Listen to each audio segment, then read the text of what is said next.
why do people who are successful for many years suddenly plateau out, or what we call as career derailment, which is those people end up losing their way?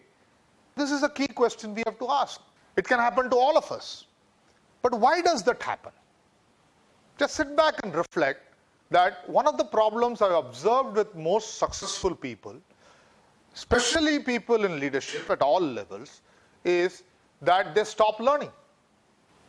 They continue to harvest the learning which they had during their early stage of their career, and whatever learning involuntarily happens to them as they go through their lives is what they end up really banking on without necessarily investing in their own learning.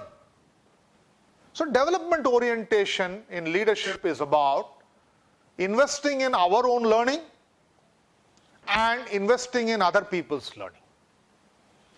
And it would be foolhardy to believe that you can nurture and invest in other people's learning when you don't nurture yourself and invest for yourselves.